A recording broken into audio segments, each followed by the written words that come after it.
سلام به دوستان هنر با هنر. امروز اومدیم با بافت این سبک لوزی رو بهتون آموزش بدم. بافت مدادی خیلی ساده. طبق مراحل قبلی که گفتم برای بافتای مدادی یه نخ پایه داریم که نخهای بعدی دورش گره میخورن. الان ما برای هر قسمت از خط لوزیمون، زلای لوزیمون 4 تا نخ داریم که گره میخورن حول یه دونه خط اصلی. برای لوزی ما 5 تا نخ دوتایی نیاز داریم که الان 5 تا این سمت قرار میگیره و 5 تا سمت مقابلش. 5 تای این سمت روی نخ پایه گره میخورن. طبق پایه مدادی که قبلا توضیح داده بودم، از دو جهت نخ پایه ثابت، نخی که قراره گره بخوره، یک بار نخ از زیر، از رو و از بین دوتا نخ حالت یه پیچش میگیره.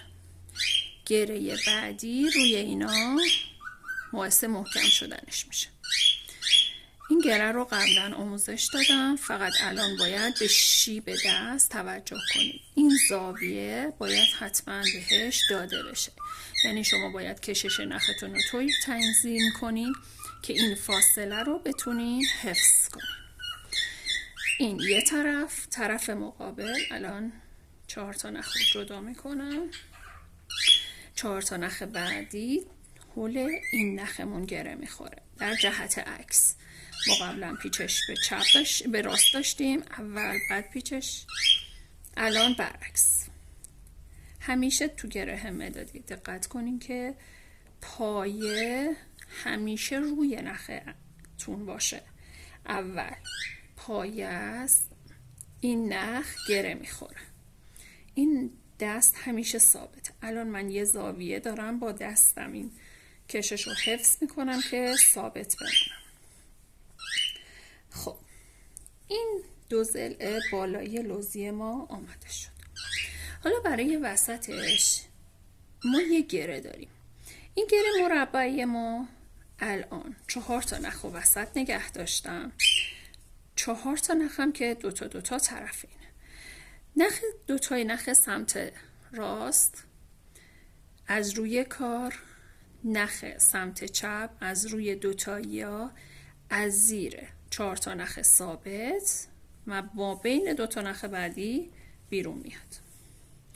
این گره مربع رو بارها آموزش دادم.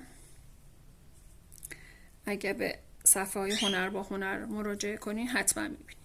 برای جهت بعدیش این دفعه نخ سمت چپمون رو قرار میگیره، نخ سمت راست از روی نخ سمت چپ، 2 نخ سمت چپ از زیر 4 تای وسط و ما بین اینا بیرون میاد.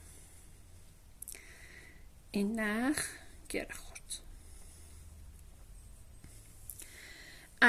حالا باید لوزیمون رو ببندیم. این یه گره‌ای که ما بین اینا انجام شد. حالا نخ اصلیمون سر جای خودش، نخ پایه سخت ثابت. نخهای گره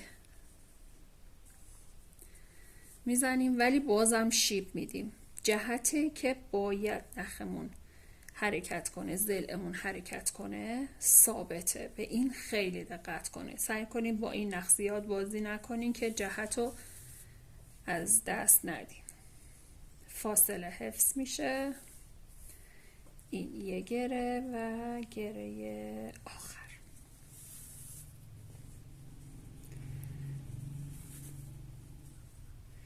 حالا چی داریم؟ 3 تا ضلع لوزی و زیبا. دوستان، پیج هنر با هنر همیشه همراه شماست. اگر میخواین که آموزش های ما همیشه براتون بالا باشه، سابسکرایب کنین، زنگوله رو روشن کنین، نگران گره نخام نباشین. این نخها چون آزادن گره میخورن. جوجو ما بالاخره ساکت شد. گره آخر، چون جهت کارم به این سمته، من نخ سمت راستم و ثابت نگه میدارم و نخ سمت چپم دورش گره میخوره. این آخرین گره لوزیه که میتونه تو این جهت یا این جهت زده بشه. امیدوارم استفاده بهینه رو برده باشی.